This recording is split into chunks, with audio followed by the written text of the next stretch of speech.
And here's the new project car. Now this is a 2008 Subaru Impreza WRX STi, 305 horsepower flat-4 turbocharged engine, 6-speed manual with all-wheel drive and a driver-controlled center differential with 120,000 miles on the clock. Now, overall, the car is not in bad condition. It is a 2008. I am not a fan of how the 2008 front bumper looks, but that will be an easy replacement to update it to the facelift version. So that is going to be a future project, but I got it because I had to get a hatchback and it had to be in World Rally Blue. As far as the condition of the exterior, again, it's not too bad, especially for how old this car is. We do have some light wear on the front headlights, so hopefully that'll be an easy fix. They also make some aftermarket headlights that look pretty good in my opinion, so we'll see if I want to replace it or just kind of, clean these up. Again, the paint is in pretty decent condition. We do have some dents here on the side of the car. That'll have to be paintless dent removal. It does bother me, but again, that should be a relatively simple fix and hopefully not too expensive. The door handles also have some peeling clear coat, and then also on top of the spoiler, we do have some peeling clear coat as well, but those should be relatively easy to handle. Not too big of a paint project because, they're small pieces that will come off, so we can take care of that relatively easily. There's also some clear bra on the car, not as bad as the M3 was. The wheels, I think the stock wheels look pretty good, but I am planning on getting some new wheels. But until then, these wheels are pretty good. The tires are not in the best condition. There is a little bit of dry rot, even though there is some tread left. And I think the passenger front here has a slow leak because it doesn't seem to be holding air. And since these are all seasons, especially once I hit the track, I'm gonna wanna get something a little bit stickier. The brakes are in pretty decent condition. Don't have to replace them super soon, but again, before I hit the track, those are going to get swapped out.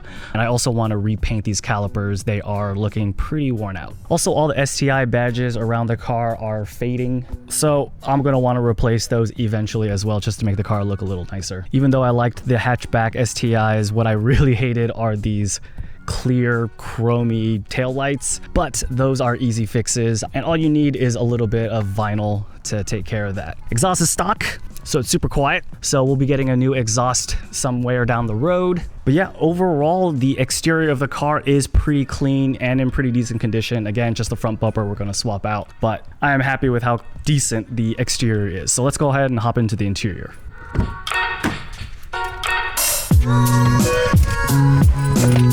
Alright, so moving on into the interior, first and most noticeable thing is the shifter. Pretty sure there's going to be some bushings that need to get replaced because when the car is in first gear, it's almost like it's in neutral. It's pretty bad. It's actually really bad to drive. Almost undrivable, really, in my opinion. So that's going to be one of the first things that we are going to have to address. As far as the trim goes, overall, it's not too bad. We have some gaps here and there. We also have some pretty worn plastic on the door handles, and the carpet on the driver's side has a big hole in it. The car is also covered in these air fresheners, and it smells like an AutoZone. The e-brake boot also has a hole in it, and the air vent probably gonna have to get super glued back together. Overall, the seats aren't in super bad condition, but they're not great either. The driver's seat is pretty worn in. There's one tiny little rip, but hopefully with some reconditioning, we can get the seats looking a little bit better. The car also comes with a rear view mirror with home link, but we have a little bit of exposed wire, and it's also not really secured well. The car comes with a stock stereo, which I'm gonna have to replace almost immediately because I literally can't drive without a rear backup camera anymore. But it is a 6 CD changer, which I think is still pretty cool. Overall, the steering wheel is in pretty good condition, but I think I'm going to do another steering wheel wrap just like I did with the E46 M3. That really turned out good, and it really changes the steering wheel a lot, so I think I'm going to do the same kind of treatment for the STi. And also the car's interior is pretty dirty, so I'm going to have to give it a very good cleaning because I don't know what's been going on here for 15 years. But as far as things wrong with the interior, that's pretty much as far as it goes. Overall, not too bad, but still a lot of work to do. Alright, so in the engine bay, at first glance, there really doesn't look like there's too much wrong with it. The intercooler is a bit banged up, but hopefully we can bend some of these fins back, and maybe down the road when we seek some power gains, we can get another intercooler, bigger, thicker. The power steering pump, was replaced by the dealer that I bought it from. Unfortunately, I paid a lot for it. Probably could have did it way cheaper myself, but power steering pump has been replaced. Although there is a line down here that I can already see a hose cracking, so I'm gonna have to probably replace this hose, but I mean, nothing too bad. Other than that, everything looks pretty good. Doesn't really seem to be any oil leaks or anything like that I can see at first glance. But let's go ahead and dive into the maintenance history of this car just to see what we will have to replace and if anything else needs to be done. So, looking at the Carfax report, the history of the car looks good. What looks like frequent visits to the dealership for scheduled maintenance is a good sign it was probably well taken care of. Now, the used dealer lot I bought the car from sent me this photo of an apparent recent service of the car. All right, guys, quick update, and you're gonna love this. So apparently that receipt that the used car dealership gave me was not actually a receipt, it was a list of things that need to be done to the car. Now, I don't know what kind of misunderstanding was going on, but basically he let me believe this entire time that it was a receipt of things that was already done. So it turns out we actually have a lot more work ahead of us. So you can see about $3,000 worth of stuff that needs to be done to the car. And after inspecting the car myself in more detail when I got it home, this is not even all of it. But at least they overcharged me for replacing the power steering pump, so I got that going for me. The ones that stand out though are the valve cover leaks, front crank seal, timing belt, and oil cooler hoses. Awesome. I'm also going to need to do regularly scheduled maintenance stuff like transmission and diff fluid, oil changes, etc. So you know my shifter in the STi, it's a little bit floppy and it makes it impossible to drive. Like the car does, I don't know when the car's in gear, it just feels awful and limp. So we're gonna fix that today.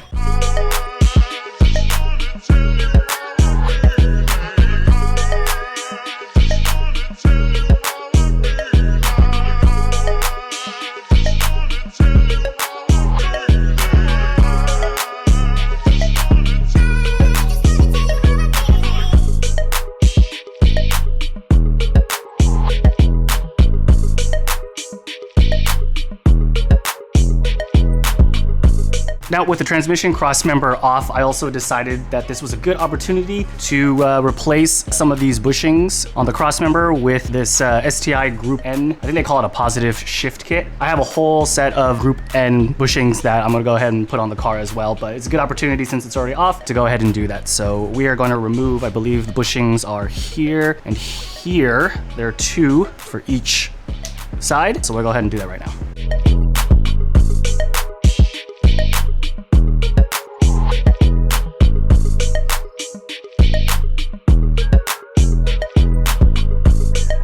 Cool, that was easy. We only finger tightened every bolt just because when we get it on to the car, I want a little bit of play to make sure all the holes line up and everything, and then we'll go ahead and we'll torque it on the car. And also while we're down here, I'm gonna go ahead and replace this OEM transmission mount with a Group N transmission mount. And man, you can see I can already just move this transmission mount with just my hand. But yeah, there's 4 bolts total. We got 1, 2, and then 2 more on the other side. So let's go ahead and yank that out and put that in.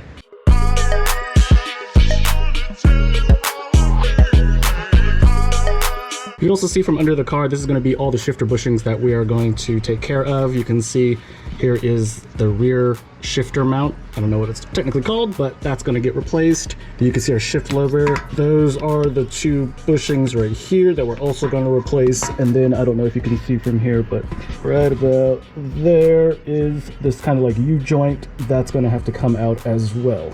So yeah, it looks simple from down here, but it's my first time doing it, so I'm probably going to have some fun doing this. All right, so I want to show you how you can get this linkage part right here out. So this is the reverse cable right here, and it's connected to a pin here. There's a little cotter pin that you just kind of pull out with some pliers and slide that right off. And then there's this bolt right here that goes through the bushing. You won't be able to get it all the way out because it's going to hit the side of the tunnel, but you can see that there is a little slot right there. So it allows you to basically, once you kind of loosen it up, you can pull it down, and then you'll be able to take this bolt all the way off. So the only thing left now to do is we're just going to go ahead and pry off of this old bushing right here. You can see it's pretty pliable, so it should be pretty easy to get off, and then we'll get our new bushings in.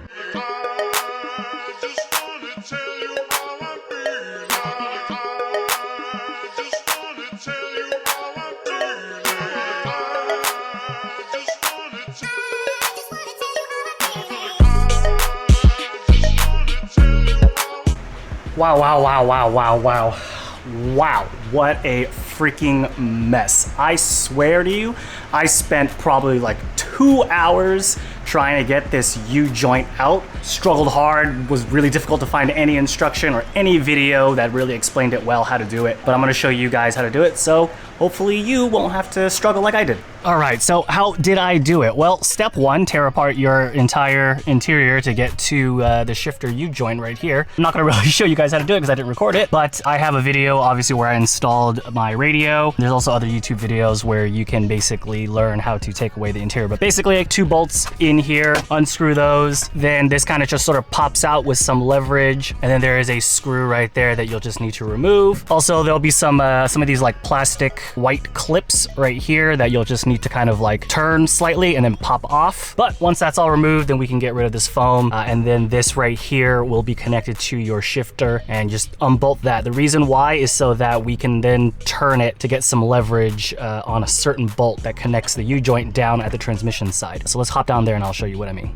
All right, I apologize. It is super tight down here, but I'm gonna do my best. So you can see right there, that is the U-joints that connects from the shifter to the transmission. And basically by loosening it up on the top, we are able to then rotate this lever arm right here so that we can get vice grips on it and then remove a bolt. Again, I'm gonna go over what I mean in just a sec. And also there's gonna be a bolt right here on the side of the of this U-joint right here. And you're gonna be able to get it out, but then you're gonna run into the side of this transmission tunnel. And what I've seen is a lot of people, they would either punch right there, you can punch out that pin, but I opted out because I just didn't have the right tools to punch that out. So instead, what I did was I took away the jack that was supporting the transmission, and basically now it's being held on by the drive shaft and the engine. All right, so what I did was I took a pry bar and I basically put it between the tunnel and the transmission. Make sure you're not catching it on anything that could break, and gave it a really, really good push. It's gonna take some elbow grease, but if you will be able to push the transmission enough to the side to just wiggle that bolt out. Now the way this U-joint is oriented is this stupid design, which is like this flat bolt head here, is going to be facing towards the top of the car, and then this bolt right here, or this nut rather, is going to be facing below you. Now obviously when you try to take off this nut, this bolt is just going to keep free spinning. Now the reason why we undid that sort of shifter fork linkage from the top and from the bottom is so that we can then turn that rod this way. Now we have better access to this head,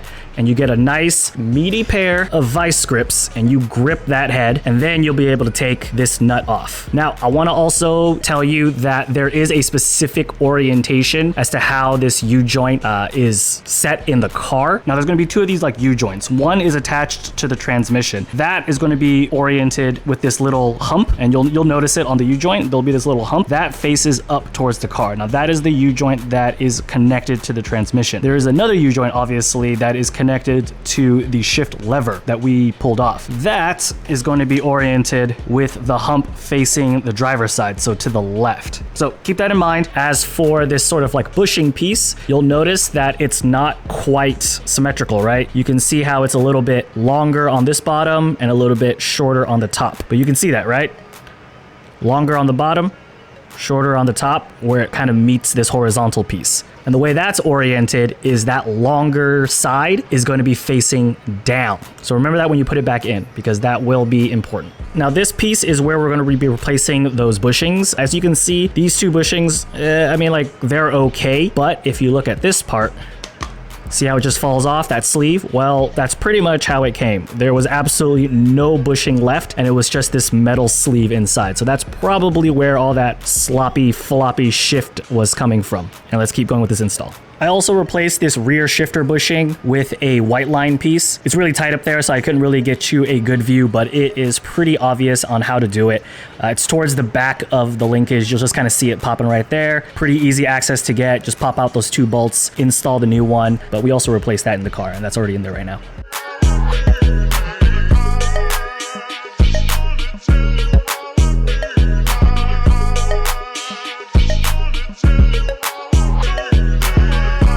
All right, so we got all the bushings installed, all the linkages hooked back up underneath the car. We just got to get the transmission cross member back up, torque it down to spec, and then we can move on to the interior to get the short shifter adapter installed.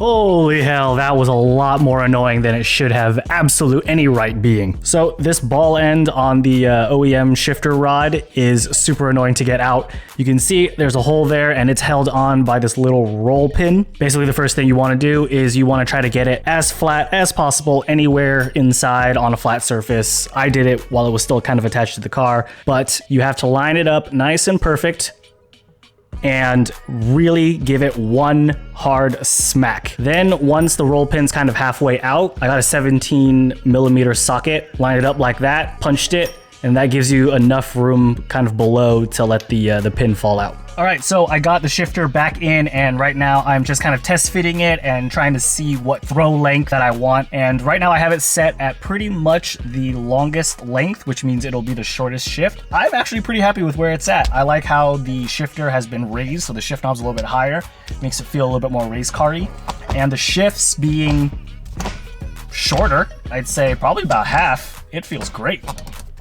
So this is kind of where I think I want to keep it. So I'm going to get everything buttoned back up, put all the screws, tighten them down to spec and everything like that. And then I'm going to go ahead and add Loctite to the set screws to pretty much lock kind of where my shift points are right now. And we're also going to have to do a slight modification to the metal surround trim, just because since everything's kind of raised up, the shift fork, shift U-joint or whatever like that might interfere. So we're just going to make a little bit of room.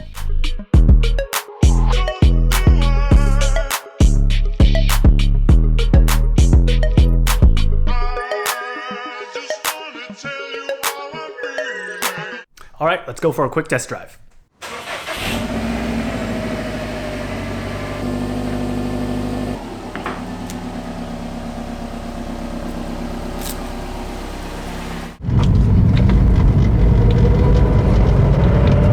All right, overall initial thoughts, the shifts are much tighter and I love this. It's solid. There is no more play like we had before. It's a little bit getting used to because the shifts are so short now. You got to make sure you know put enough force that it gets into gear. It's not bad overall. It's just different from obviously the floppy shifter that I had before. But overall, I'm super happy, especially with the bushings. I love the overall shifter height now. The shift throw, again, great. Super happy with this. All right, so it was a major pain to get all the shifter bushings in there and to get the short shift adapter in, but wow, holy crap, what a complete transformation it makes driving this car. You remember all of that slop that I had before. Gone. The car is completely different to drive. Super happy of how it all turned out, and at the end of the day, we were able to get through it.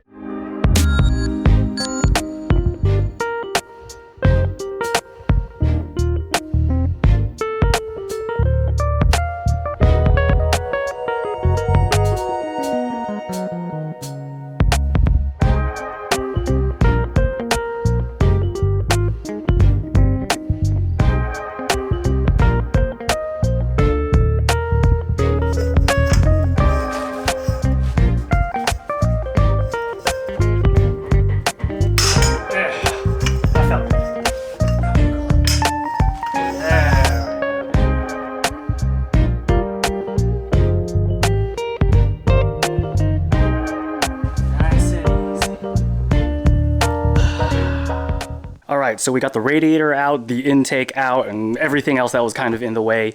We took the covers off of the timing belt, and here we have it completely exposed, all the idler pulleys and everything like that. First thing we're going to do before we start taking things apart is we put the crank bolt back in, and we are returning the engine until it hits top dead center.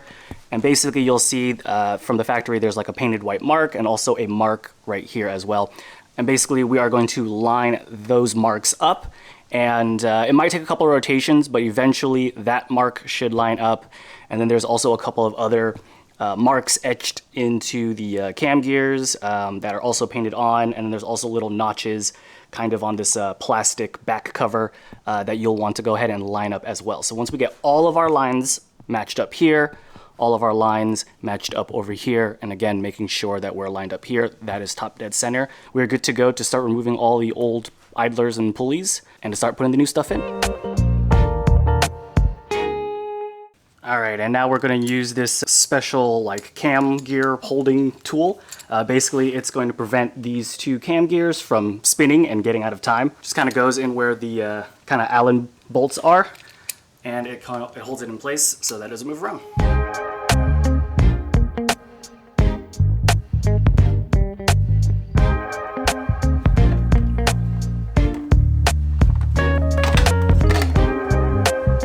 Make sure this tool is actually really tight, otherwise it is useless.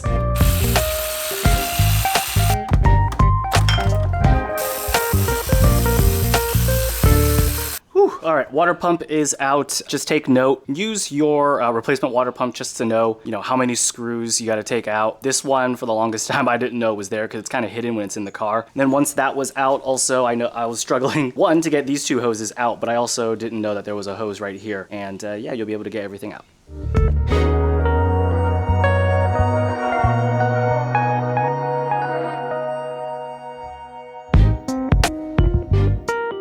Alright, water pump's about to go back in. We got the thermostat and thermostat housing in, as you just saw, and we're going to put on the water pump gasket. A little trick that I saw on a bunch of other YouTube videos that I'm going to use is basically to keep the gasket on when you're putting it on the car.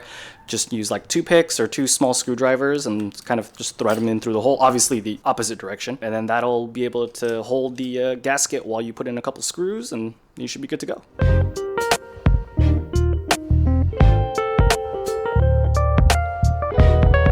Oh my god, that was such a big pain, but the water pump is in. All right, let's move on. All right, so we're about to install the timing belt tensioner, and this is pretty important. During shipping, this tensioner can kind of get thrown around, and there might be a possibility that air enters the system, and you definitely do not want your timing belt tensioner to fail, because that means boom boom for your engine.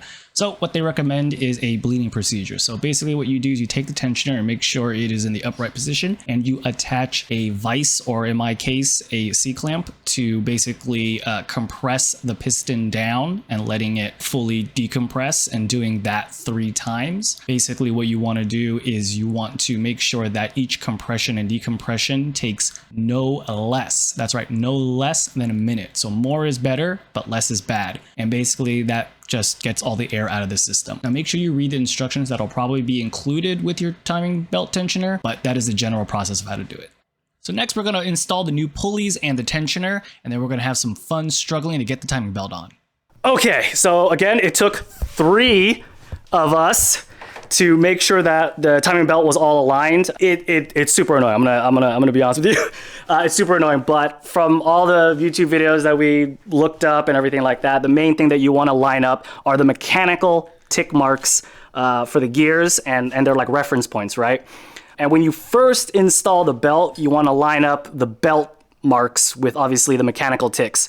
Then after you turn it a few revolutions to make sure everything's in time, your belt marks are going to be off, but as long as the mechanical ticks are all still in time, then you should be good, because, and even if it's slightly off, you can kind of see this one is just a hair bit off, like maybe half a tooth off. Everything should be good to go. So I feel pretty confident with this. Now, apparently another way to check if your timing is in line is to count the teeth marks on the belt in between certain marks. I just counted the teeth myself, and it looks like we are all good to go.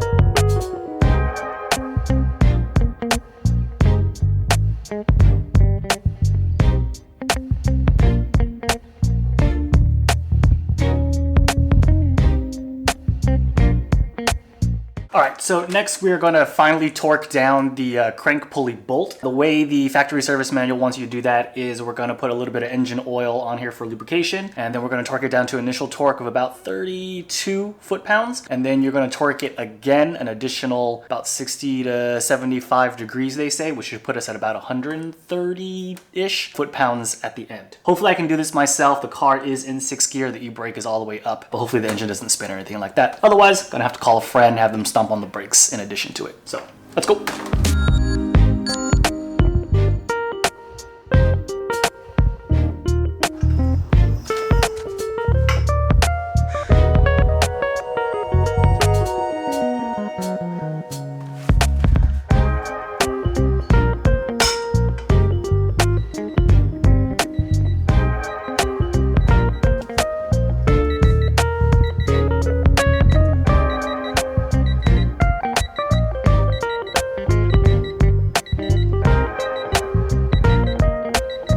Okay, so we got the crank pulley bolt torqued down.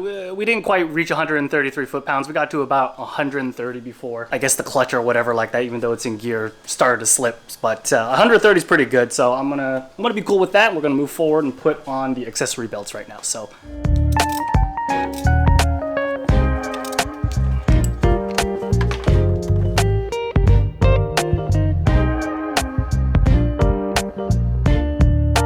All right, now a really cool trick to check the tension on these belts if you don't have a tension gauge is to basically tighten to roughly where you think it is, and then you take the belt and you try to twist it about 90 degrees. And if you can twist this belt all the way around, then it's a little bit too loose. If you can't quite get it to 90 degrees, then you're a little bit too tight.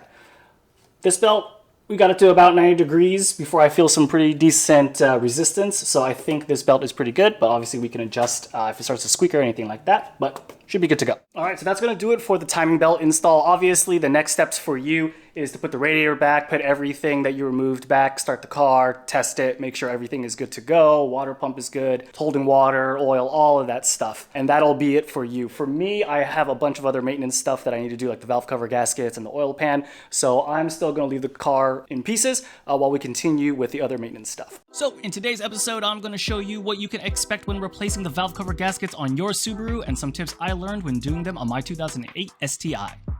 Remove the battery. Remove the intake. We're also going to loosen the pitch mount located behind the intercooler. You can reach this from the passenger side and using some extensions without removing the intercooler, but it might be easier to just remove the intercooler. FYI, it's kind of annoying to get the intercooler back on. Later on, we're going to lift the engine up to get a little bit more clearance by removing 2 engine mount nuts and lifting from either the headers, mine are removed for a different project, or the transmission. Once everything is out of the way, including any hoses, we can start on one side and remove the valve cover bolts.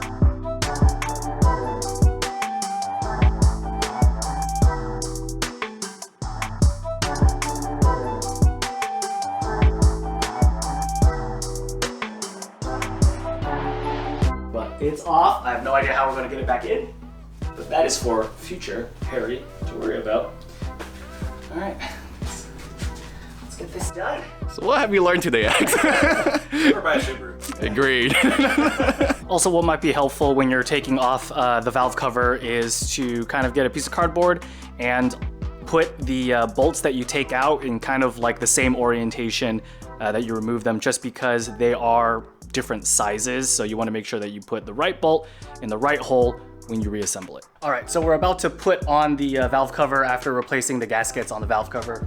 And basically we are going to have to use some gasket maker. So I'm going to leave up on the screen according to the service manual where you're supposed to apply this gasket maker. You don't have to apply it across the entire thing. I know some people like to do that, but service manual says you don't have to do that, so I'm not going to do that. But yeah, I'm going to leave it on the screen just so you can see exactly where you actually need to apply gasket maker.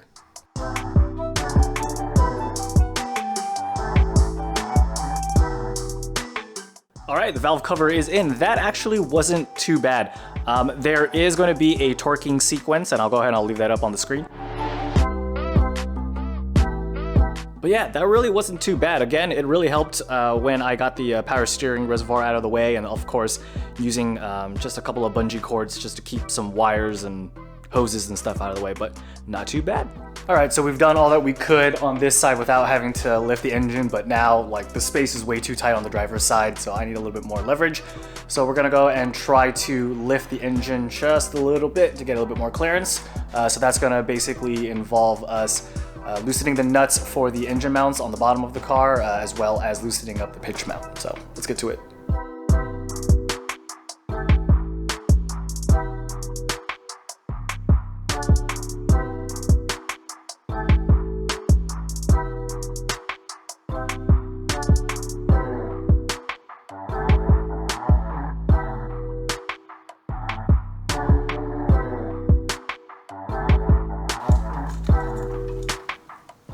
Ripped.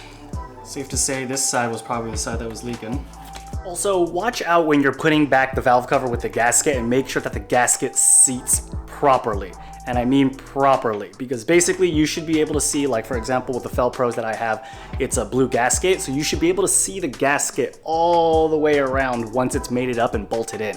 If you don't see any gasket, then you might have a problem. And luckily for me, on the passenger side valve cover gasket, I noticed that it wasn't showing all the way, and I just sat there for like a few minutes thinking about it, and I was like, F it, let's just go in there, open it back up and double check to make sure everything is good. And luckily I did that, because found out that I actually didn't seat it properly, because you know, when you're trying to squeeze the valve cover in between everything, you know, sometimes it just unseats itself. So super glad that I went back and checked my work, because yeah, otherwise all that work then would have been leaking right away.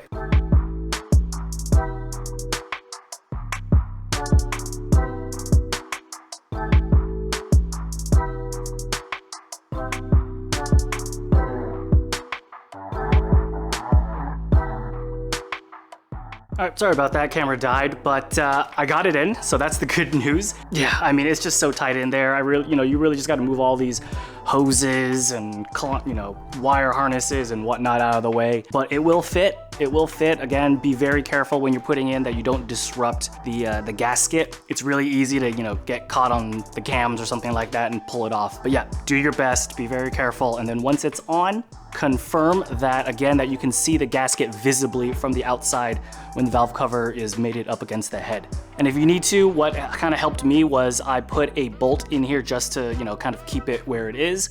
And then I basically got under the car and again, just double checked that the gasket was all around. And if anything, just used a small little screwdriver, pried the valve cover a little bit away from the head and just kind of pushed it in to make sure that it was all seated correctly. But we're good to go. We're just gonna let the RTV dry a little bit before we torque it down to spec.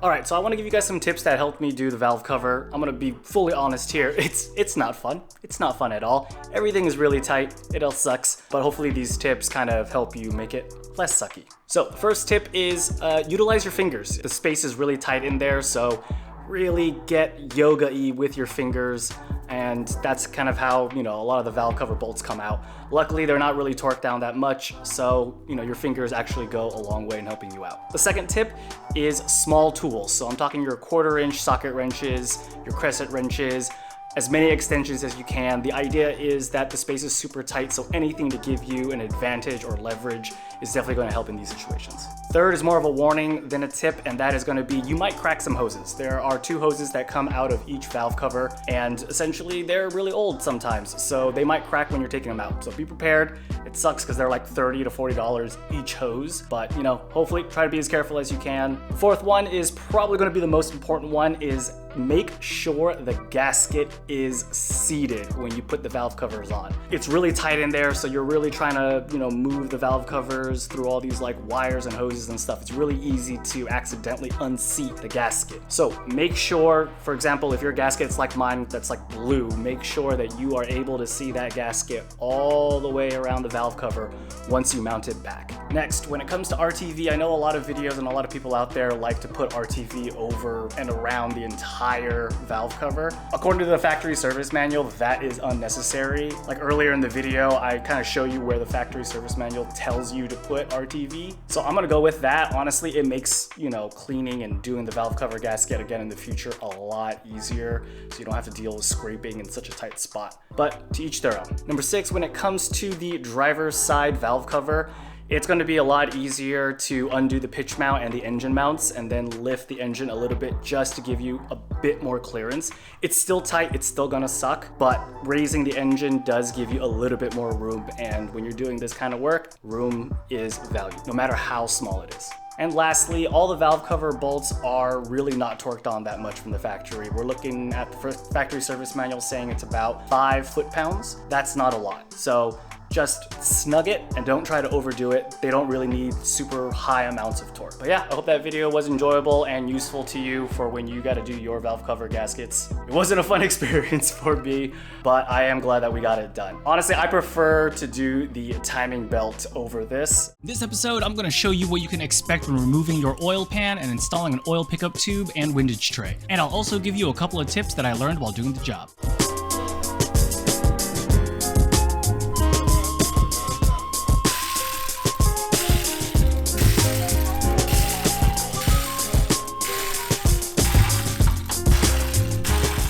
All right, so we have the engine jacked up. I placed a piece of wood in between kind of like where the engine and the transmission meet, and we got that up pretty much as high as we could without damaging anything.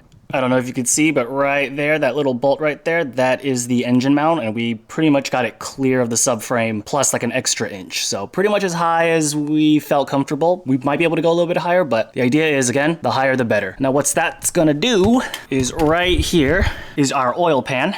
And all the bolts around the oil pan are pretty easy to get to, except the last 4 that are right behind here, and it's generally is covered by the subframe.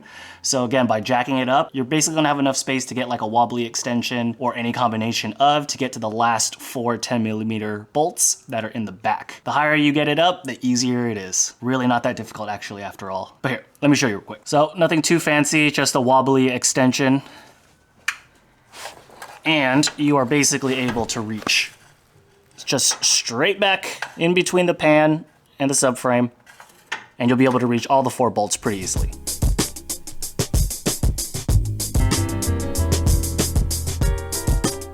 All right, so I was hoping I didn't have to do it, but honestly, with the engine mounts in and the exhaust in, there's just absolutely no space for you to get any sort of tool in between the oil pan and the block. I've seen a lot of videos where people use like pry bars and stuff, but also at the same time, they say don't do that because you can easily bend the oil pan, and if you do, and you try to put it back, that's a leak, or you can scratch your aluminum block. Yet in every single video, I see people do it. But I do not want to take that risk because I don't want to do this again. So I try to use also a putty knife that I've seen people do, but again, there's just no room to even get a putty knife flat in there, and let alone try to hammer it in. So I went and I got this oil pan separator tool, and it's basically like a thicker, stronger razor blade with some spots for you to hammer it in, and this is supposed to help separate the oil pan a lot easier than any other tool. And I'm gonna have to agree with them on this, but again, I had to remove the engine mount just so that I can get enough space to get a hammer, to get the tool flat up against the block and the oil pan. So yeah, that's gonna have to be something that you're gonna have to do as well. Honestly, if you were to do this, I would start with the driver's side engine mount. That's the easiest one to reach, and it's the easiest one to remove and reinstall, especially if you can get your engine high enough. As you can see, I got the tool started and it's starting to wedge itself between the oil pan and the block. So I'm just gonna keep doing this, you know, wherever I can and try to see if I can just get the pan to separate and then pull it off.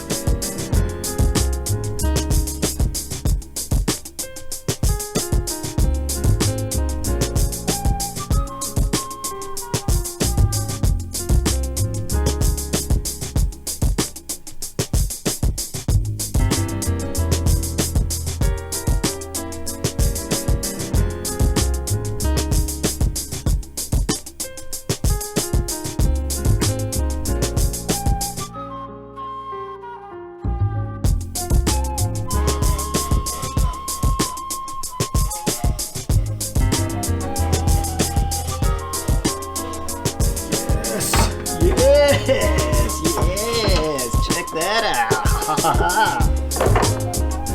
Holy crap, I got the oil pan off finally. That was a major pain. If you're doing it for the first time, whatever the OEM stuff they use to seal the pan, it's like glue. But that oil pan separator tool came in clutch. I did have to remove the engine mounts to get enough space, but persevere and you'll get in there. A second bit of annoyance is also gonna be this like oil dipstick tube part right here, but what helped for me is a pair of small hose clamps, hose pliers, whatever. Got it on pretty good and then just leverage it off. All good. So yeah, this pan's pretty dirty, so I'm gonna clean the crap out of this. All the sealing surfaces inside, make sure there's no gunk in there. Clean the outside as well because there's just a bunch of sludge. There is an O-ring right here. I bought a new one, so we are going to replace that O-ring right there. And yeah, so just cleaning here and then cleaning on the block.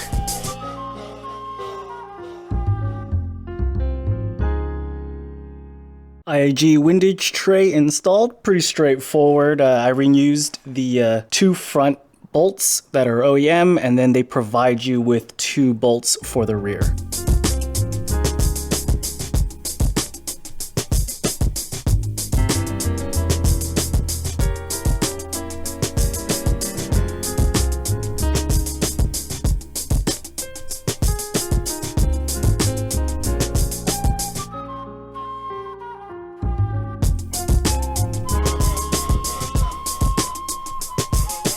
All right, so we got our oil pan here. Cleaned it as best as I could. I mean, I hit it with everything. Plastic razor blade, brake cleaner, simple green, Scotch pad, like everything to get as much of that old silicone sealant out as I could, and I think I did a pretty good job. I also replaced the O-ring here. The one that was on the pan originally, it actually came off in pieces. So, and yeah, we're ready to go put some RTV black. I know a lot of people like to put a shit ton of RTV, and honestly, I actually think that's more detrimental than it is helpful.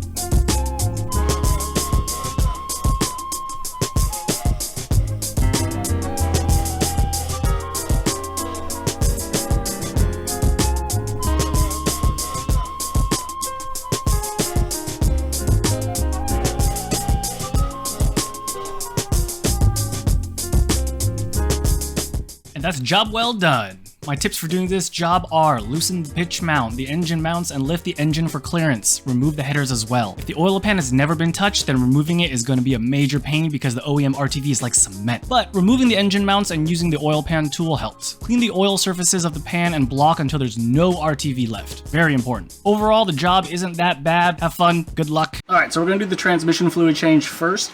There's gonna be 3 bolts that we are going to be paying attention to. It's gonna be this one right here, which is an Allen key, and I'll go ahead and I'll flash the size that you need. This is gonna be the fill hole.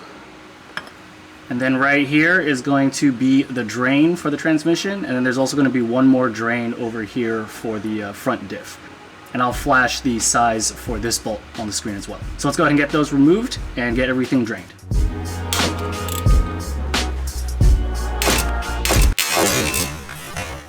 Oh, motherfucker, I knew that was gonna happen. Ah,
Alright, transmission is done. Let's move on to the diff.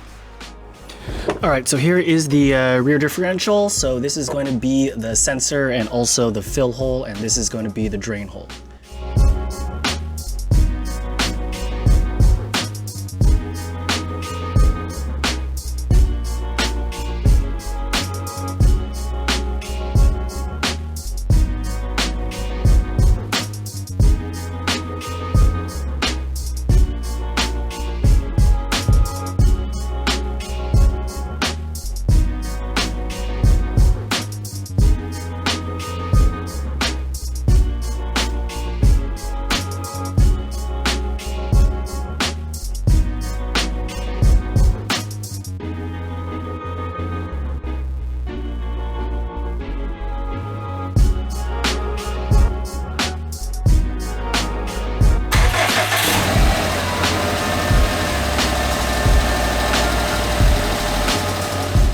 First thing that we're going to do is we're going to loosen the pitch mount. That'll allow us to raise the engine up a little bit higher, giving us more room to work with. Just note, sometimes putting back the intercooler can be a little bit annoying.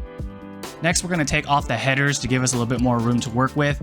Note that when you're putting the headers back on later, it is a lot easier to put it back in 3 separate pieces than 1 piece. And then we're going to loosen the 2 engine mount nuts holding it to the subframe. Then you're going to want to carefully and slowly, making sure not to hit anything on the way up, jack the engine up at the transmission until the engine mount studs clear the subframe. For safety, work on one side of the engine at a time and brace the other side with a wood block, and also sometimes it's not a bad idea to brace the transmission area as well.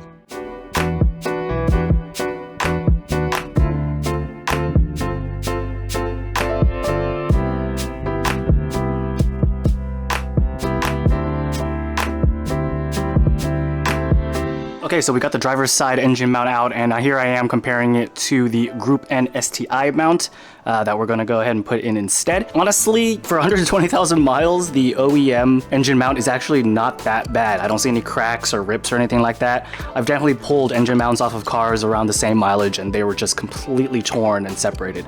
But overall, I mean, it's not looking too bad. We probably could have gotten away with it.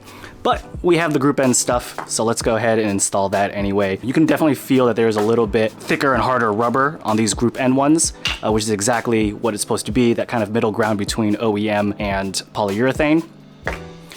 The Group N mounts also come with a new heat shield, so that's pretty cool as well. We just have to reuse those two nuts. And I'm also going to be doing this one side at a time, and then also be cognizant of the orientation that you pull it out, because it will have to go in that same direction.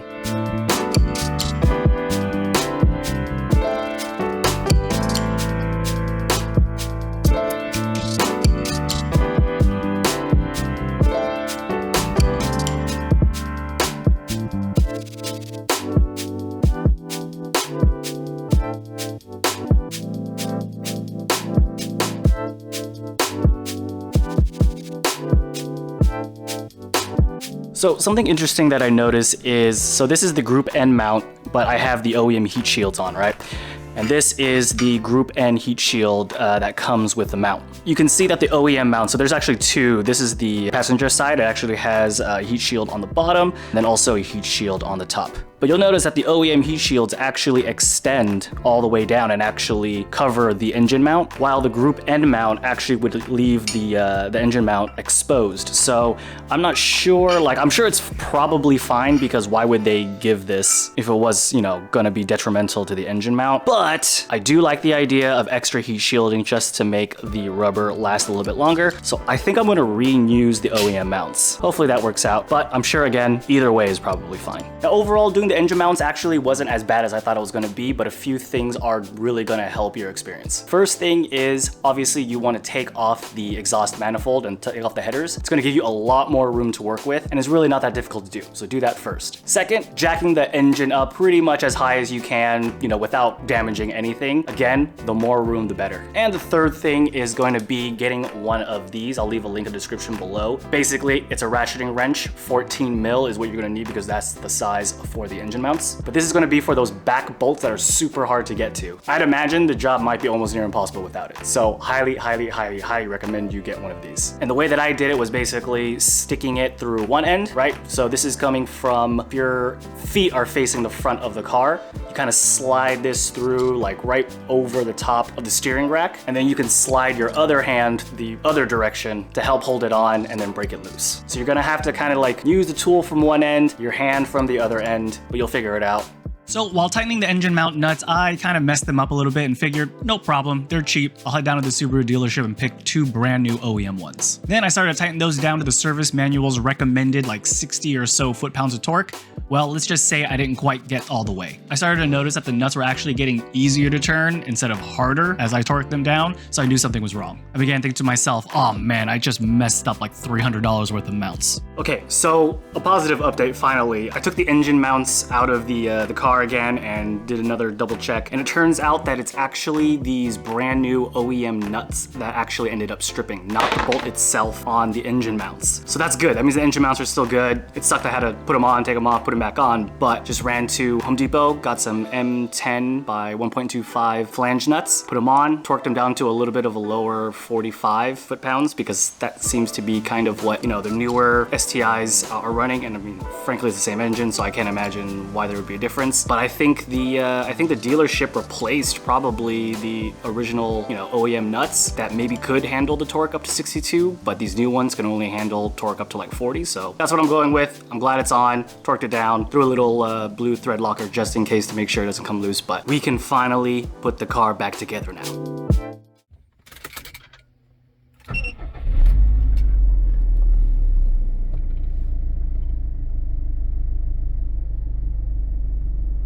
All right, we're installing gauges today, and I'm gonna show you the plan. All right, so here's the engine bay, and actually today we're gonna be installing 3 gauges. We're gonna be installing boost, which we're probably gonna be running out of the blow-off valve, which seems to be the standard procedure. We also have water temperature right here. And then also underneath we have an oil temperature gauge. I have the wires running here, but I'm most likely going to run them a little bit differently because the problem is the best grommet generally is right here behind the intercooler, but I do not want to take this off again because it was a pain in the ass to get back on. So an alternative place is right here in the wheel well on the driver's side.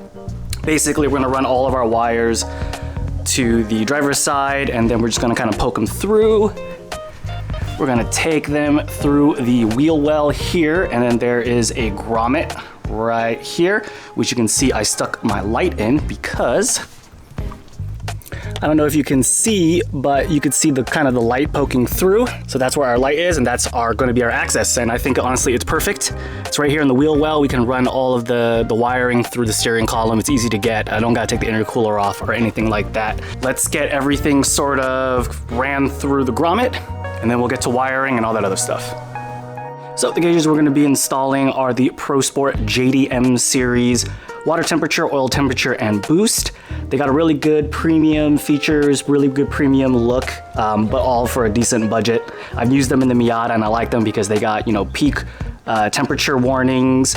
They got a really cool opening sequence, daisy chaining, so it makes wiring super easy. I like them, so reached out to them and they were nice enough to help us out and get these gauges for us to install and show you. All right, so I got all the wiring, all the vacuum hoses and everything ran through the engine bay, and I'm gonna show you on the screen just kind of like the actual route that I took.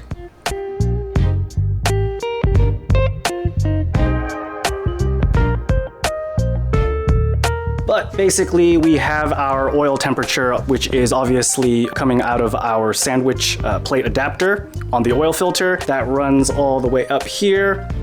And then I just kind of ran it across, make sure it's kind of out of the way of anything. And then obviously it goes down the fender. Water temp comes from here, runs its way over here. And then there's kind of like a wire already here or a hose right here already. So I just kind of piggybacked off of that, runs over the battery, and then also it goes down through there. Boost. Wiring obviously runs down to the fender. This is going to be the boost sensor, and that just kind of runs over here, vacuum hose into a filter, and then that runs into a T-section into the blow-off valve. Now, I did not cut the blow-off valve. A lot of people cut the blow-off valve. I just ran the T because that way it's easily reversible if I need to. So I'd rather not cut this if I have to. And then, yeah, all of that runs in through to the fender. All the wires run down here. You can see wires go through here. There's the original OEM grommet. I drilled a hole into it so I can fit my wires, so it looks pretty clean. So as you can see,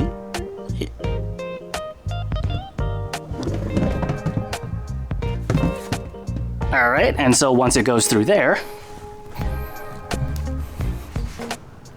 very easily, all of the wires will pop out through this hole right here behind this kind of white plug. And then what I did was I basically drilled a hole. Be careful not to hit any of your connectors, but I drilled a small hole very carefully. And as you can see, I ran the wires through that because obviously when this is plugged up, there has to be a space for the wires to go. So as you can see, they kind of just run out through the back. Again, be careful not to mess up any of the connectors that are connected here. And then I got my wires out here so I can kind of run them. So the boost, because it's the closest one to the fender well, that one doesn't look like I have to run any additional or lengthen any additional wiring because I'm most likely gonna mount it somewhere up here near the steering column.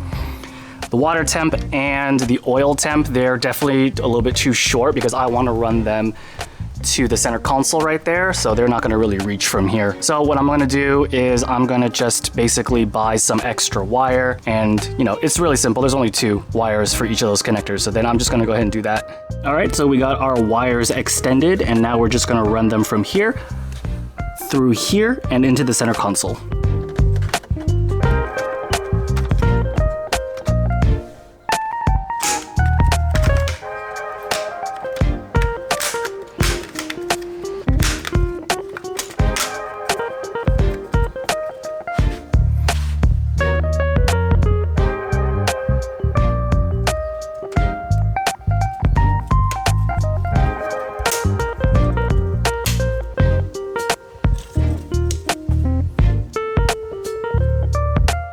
right, so I just yanked out the radio. There it is.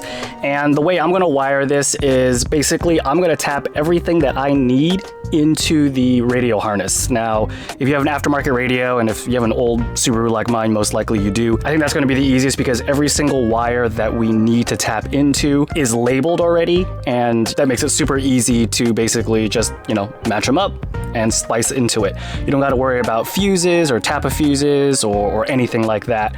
You can even make the adjustments to the aftermarket harness adapter so you don't have to, you know, risk screwing up any of your OEM wiring. So that's what we're gonna do. So I just gotta match what's on the instructions to what's labeled on my radio harness, and yeah, we should be good to go. So I really wanted to quickly go over why these posi taps are so much better than these kind of like traditional taps that we are kind of used to seeing, because these are the cheapest ones, where basically you run the wire that you're trying to tap, you know, in like this, and then whatever other wire that you're trying to basically connect to this, you put it through the other hole, you squeeze this down. There's two little gates. I don't know if you can see them, but they kind of go over, cut the wire, and then they make that connection, and then you just kind of fold these over. The problem with these is that they're pretty unreliable.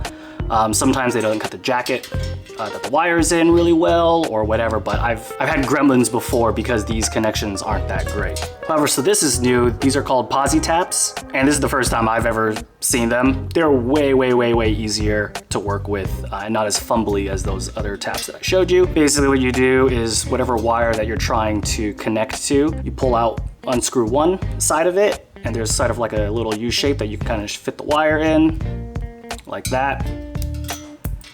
Then on the tap, there's like a little needle.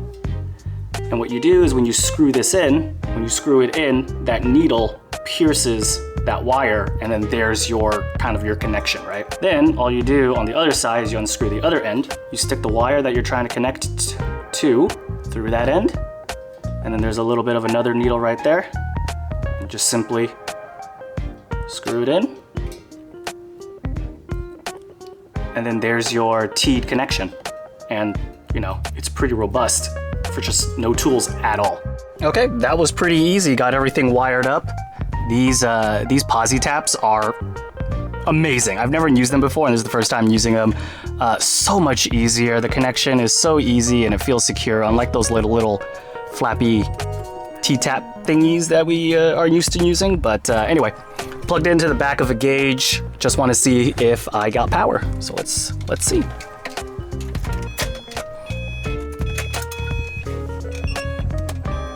Oh yes, perfect. All right, I'm confident with that. And what's cool is with the JDM series from Pro Sport, I only have to wire one gauge. So all the other gauges, I can run basically a daisy chain wire from each gauge to the others. So I don't have to wire it once. So it keeps it super clean.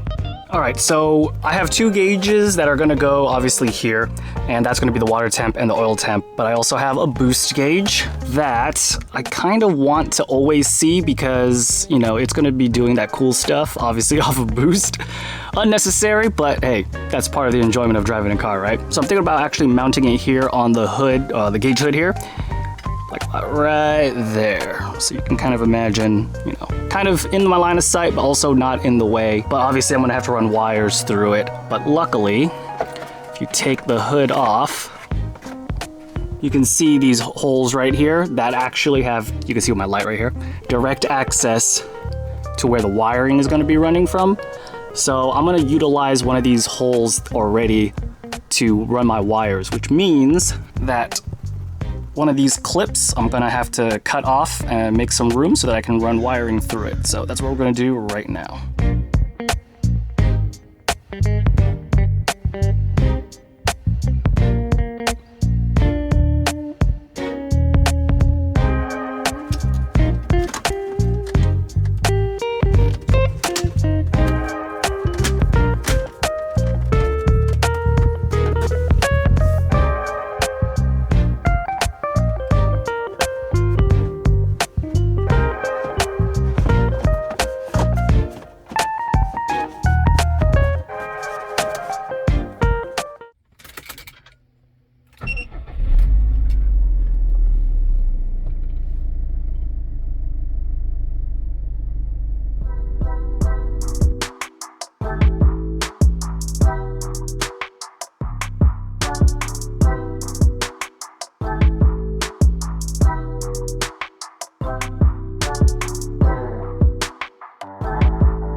Alright,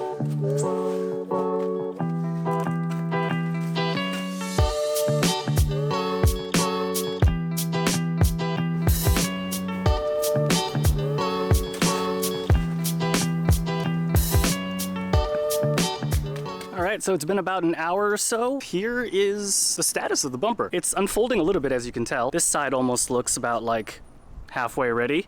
This side still has a long way to go, but you know, this is only the first hour. I think they said 4 hours total outside, so.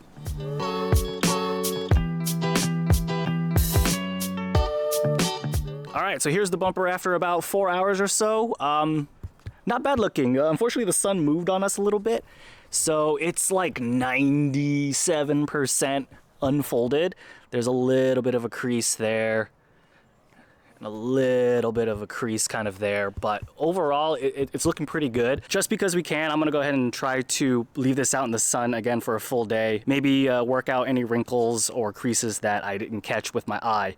But overall, pretty happy with how it's turning out. All right. So the bumper's been sitting in the sun again for another couple of hours, and I think it's 100% now. Yeah, everything looks straight. Kind of crazy to think that, you know, just yesterday this was folded up completely, and now it has undone itself. So pretty stoked about that. Paint looks good as well. Obviously it's a little dusty right now. I just got to clean it up, but yeah. Next step is let's try to fit it and take off the old bumper. Now, doing a facelift swap on this car should be relatively easy. All you really need is a new front bumper, obviously, a new grille, and that's pretty much it. Everything else should match up. So I got my front bumper up there and my new grille right there. So let's go ahead and give this a shot.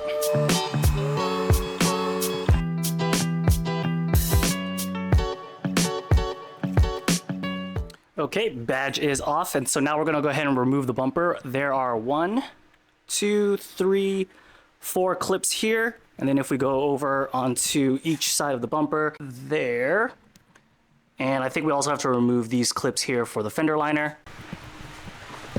And we're gonna do the same thing on this side. So let's get those off.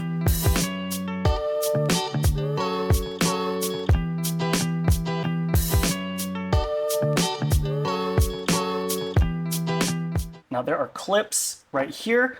So basically what we're gonna do is we're gonna try to just give a good confident yank, take it off those clips. Then there should be a couple of more at the headlight area.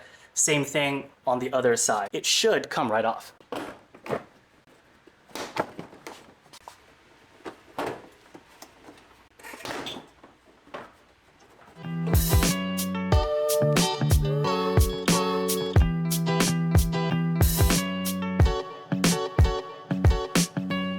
That wasn't too bad at all. It's off. Now, just in case you have fog lights on yours, just know that you'll have some wire harnesses connected to the fog lights. So once you take off the bumper, just take those off, and yeah, you should be able to remove the bumper. Okay, the grille is in. Just for your information, there's 1, 2, 3, and 4 like push clips that hold the grille up here, and then we got like a number 6 or a number 8 self-tapping screw here and here. And then also you're gonna have them here, here, here, and here. These bottom 4 right here are gonna be pretty important, otherwise you're gonna have a bit of a gap underneath. But once you get those in, screw them in, looks pretty good. All right, let's get on to the car.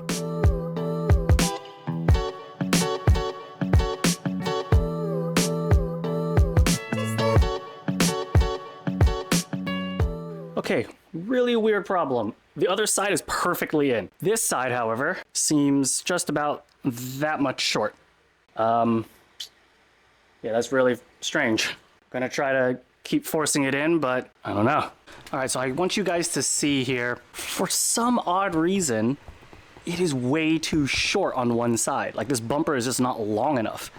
I've got all the tabs pretty much matched on this side. The other side lines up. I mean, there's still some gaps, but look how much shorter this side is. Like, so you see kind of where that black bracket is? That's where this end of this bumper needs to go over. It is a good ½ inch, maybe, too short. I have no idea how I'm gonna be able to even wrestle this on, but I'm gonna struggle with this off camera. But yeah, I don't know where I'm gonna get ½ inch. You can see everything else kind of lines up already. Yeah, I don't know. Nothing can ever go well. Maybe this is my fault for not going OEM. Okay, I did did the best I could. Still maybe about 3 to 4 mil of a gap compared to the other side, but I mean, it's better. That's something, right? Yeah, I definitely don't want to be taking this bumper on and off much, but unfortunately, this is the best that we can do at the moment, so I guess I'll take it.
All right, with the stock air box out, we are starting to put in the Cobb intake box.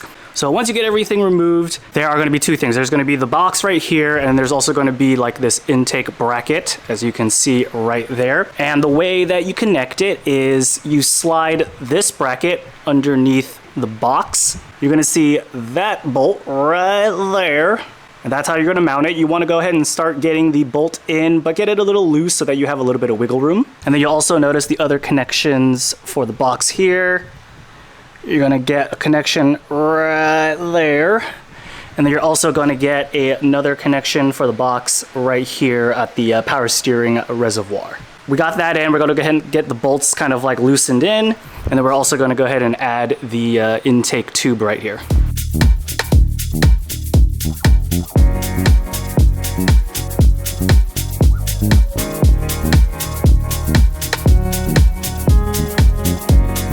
All right, so we got the intake in, we got the air filter in. Air filter is all oiled up. MAF is installed. Top tip, I kind of messed up and I probably should have ran the MAF harness underneath the box through this kind of like whole area right here so that I can plug in. The only thing left is to put the cover on, put the old snorkel back in, and we should be good to go. All right, we got the Cobb intake in and it is looking real good. The next step is we have to get an access port and tune it to the stage 1 map. That's very important. So we're gonna go ahead and do that now. All right, so I followed the instructions on the Cobb access port, uploaded the stage 1 plus with the Cobb SF intake map for California 91. So now all we gotta do is take it out on the road.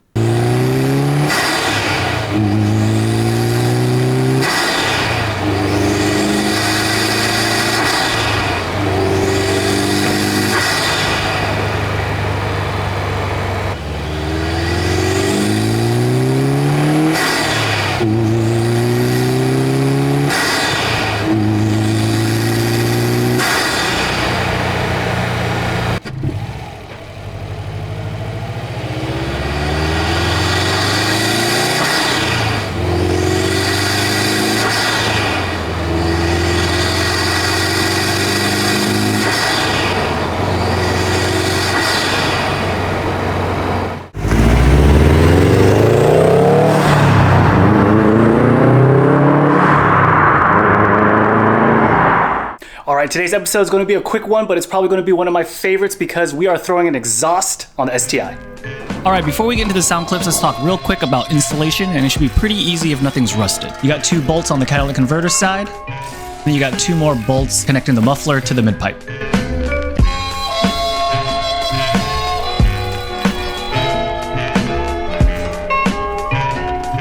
Then all you gotta do is deal with the exhaust hangers. And the old exhaust is out.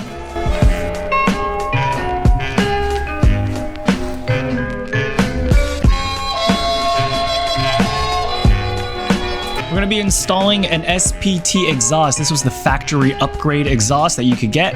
And the reason why I picked this is because I want something with a deep growl to get that boxer rumble, but I don't want to be obnoxiously loud. So if you're looking for a really, really loud exhaust, this is not going to be it.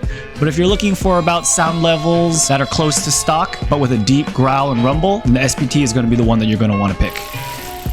All right, now that our exhaust is installed, let's go ahead and hear some sound clips.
So in this video, we're going to be doing an overhaul on the STi suspension. We're going to be doing coilovers from Öhlins. We're going to be doing rear lower control arms, front lower control arms, as well as tie rods from Cobb. So we're going to be doing a bunch of stuff. So let's get to it.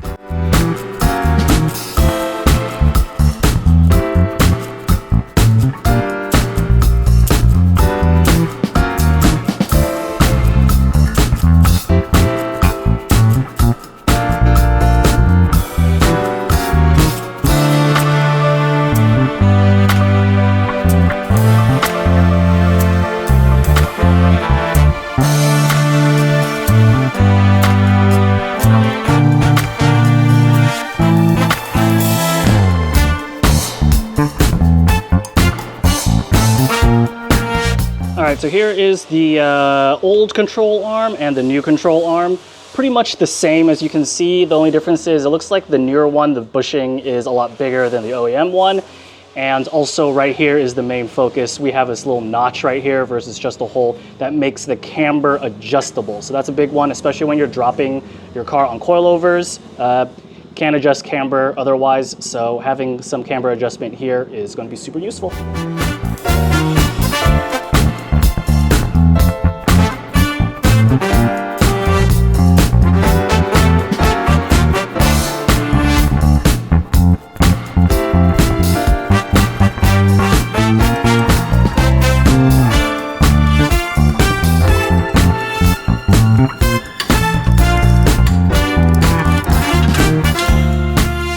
One side is done.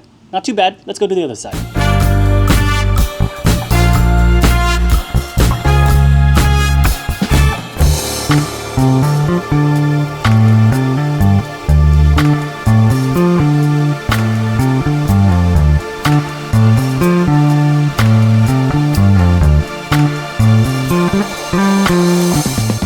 All right, so the rears are done. We got the rear lateral links, the rear control arms in there, and the Öhlins coilovers.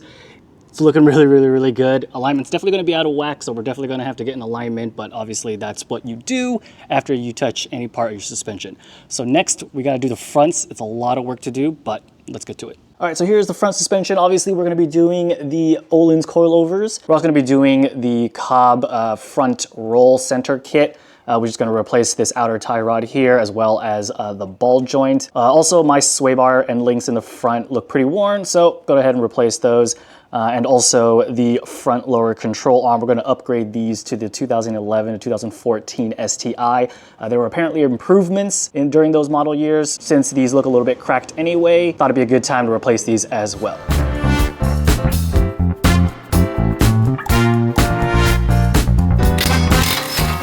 right, so I'm gonna be trying to remove this outer tie rod first. There is 2 cotter pins on 2 castle nuts, I think here, and then I also did this one already on the lower control arm. Cotter pins were annoying, but they give us new ones, so you can kind of just mess those up without worrying about getting them replaced. So now we're gonna try to separate this outer tie rod ball joint from the spindle. Gonna be using this ball joint remover tool. You could rent this from Autoport store. And yeah, let's see how this goes.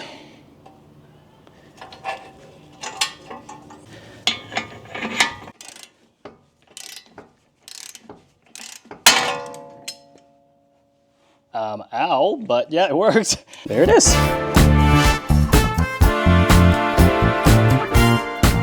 Look at the front end link that came out of the car. Completely trashed. Here's the new one, way beefier. Whew. All right, that was probably the hardest thing of this tire install and removal so far, is getting that ball joint out. But we got it out. A lot of good solid wax with piece of wood helped immensely. That's probably the only way to do it. There it is. Finally got it out, so let's keep going.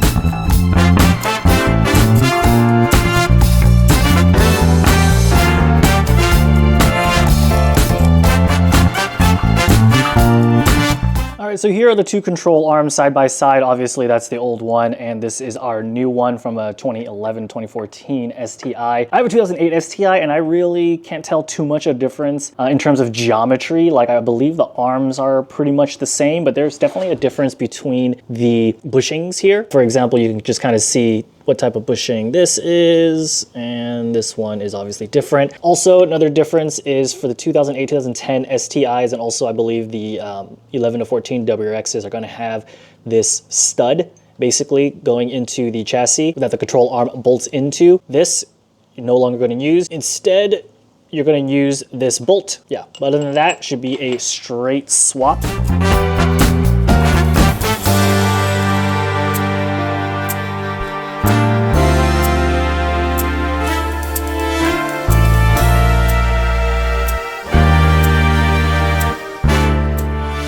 All right, we got the driver's side in, got my front roll center kit installed, got the new lower ball joints, we got our new lower control arm, and of course our Öhlins coilovers installed. Did have to sacrifice 1 coilover nut, it's somewhere in the engine bay, but we got a new shiny one from Home Depot, so should be good there. But yeah, driver's side is all done. Just gotta do the passenger side now.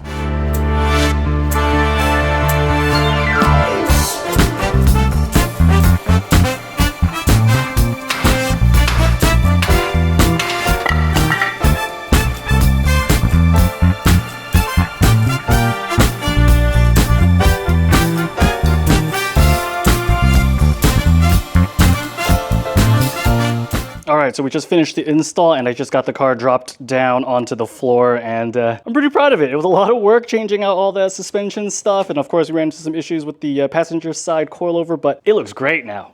And the stance looks really, really, really good. The drop is, I think, supposed to be like a modest 0.8 inches, so not even a full inch drop, but this is what Öhlins recommends, and that's kind of like their standard spec. So that's kind of what I'm gonna keep. But it's great because obviously this car is gonna be driven on the street as well, so I think it's about 2-finger gap. Yep, just about. I think that'll be pretty good.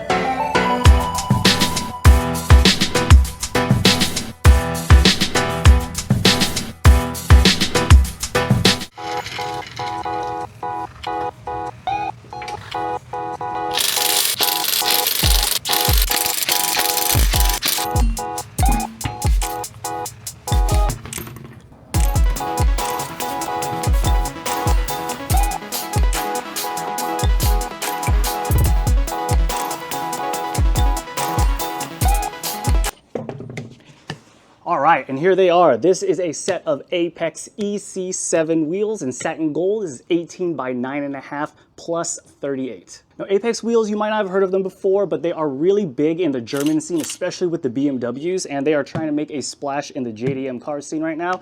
And so, yeah, they helped me get a set here for the STi. Now, these wheels are flow formed or flow forged, which is kind of like a hybrid between a forged wheel and a cast wheel. And what that means is that the barrel of the wheel is basically like forged, versus on a cast wheel, it's just sort of like hot metal poured into like a mold. And fully forged, which is basically pressed. So what that means is that you get a cheaper wheel without having to pay fully forged prices, although Apex does offer a forged line, but you also get some added strength that you wouldn't get otherwise from a cast wheel. Besides being strong, these wheels are also pretty light as well. They're about 21 pounds, I believe, for the wheel, which I think if you were to look at a cast wheel in the same size, you're probably looking at about 25 pounds.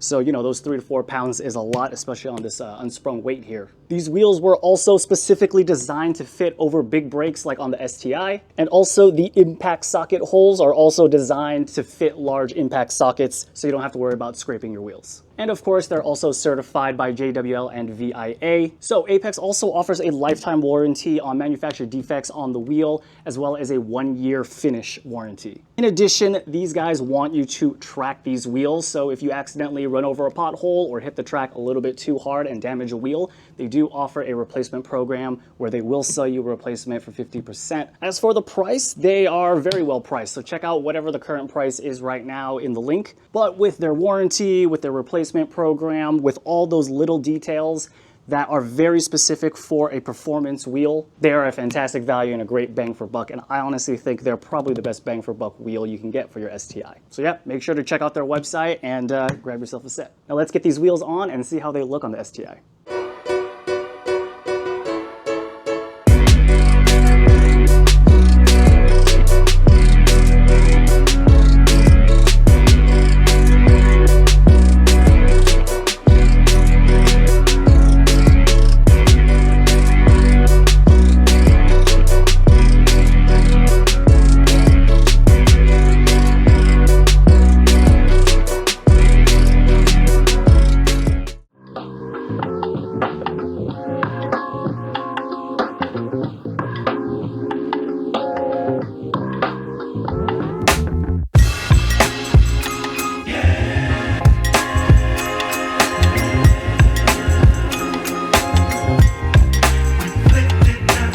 All right, so we're gonna start this project by deassembling and taking off the brake caliper on the STi or whatever vehicle you're using. At least on the STi, the first thing we gotta do is we gotta remove these clips. But these little clips hold in these caliper pins that you kind of punch out.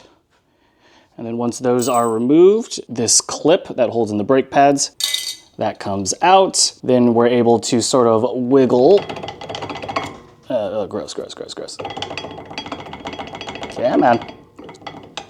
There you go. Our brake pad's off. And then there are 2 caliper bolts and then also a brake line in the back. You can see here, I also went ahead and clamped off my brake lines so that I don't lose all of my fluid. So just clamping using these hose clamps won't damage the brake line. So once the brake line is clamped off, and then we're gonna go ahead and remove 2 caliper bolts. Then once those are off, basically our brake caliper is off, and yeah, we can start the whole process of prepping it for paint.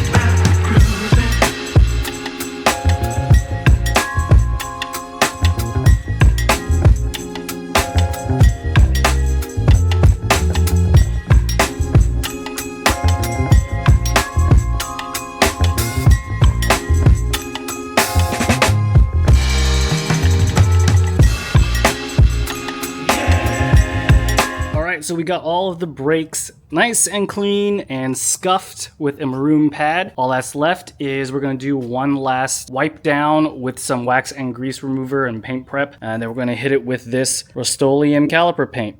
Good for 900 degrees. You can see my rig here. This is basically a cheap clothing rack, portable clothing rack. And we'll be able to hang our calipers from here. I got 2 of the fronts right here, and I'll be able to hang the rears from here as well. So that'll give us, you know, a nice little rig to paint on. All right, everything is masked off and we just wiped it clean.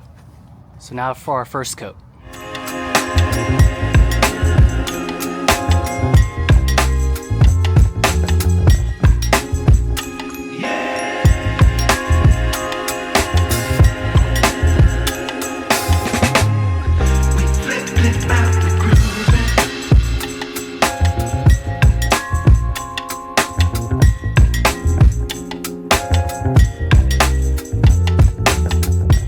All right, so we just finished painting the calipers, did about 2 dust coats, 4 full coverage coats, and then 1 spot coat.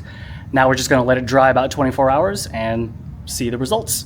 Okay, so small update. I think I messed up a little bit. Not a catastrophic mess up, but something I could have done better is I think I put too many coats on the calipers. I did kind of lay it on thick, and I think as a result, it just wasn't drying really good. On the can, it says you'll have a dry project within 24 hours, but a full cure at the end of 7. But it's supposed to be dry to the touch within an hour or 24 hours. That really wasn't the case on this. And again, I think it's because I laid the paint on real thick and used 2 cans, and I think that was a little bit too much. It just took a long time to dry. So honestly, probably just a few light coats would have done the job. Also, I was letting it dry in the garage and there just wasn't a lot of airflow, so it was kind of taking a while. So I put it outside and that seemed to help a lot. So luckily, I can have the car on jacks for extended periods of time because I don't daily drive it. But if you're doing this project for your daily driver and you're trying to get this done in a weekend, that's something to consider. But yeah, it's drying up nicely now, which means we can go ahead and continue with the project.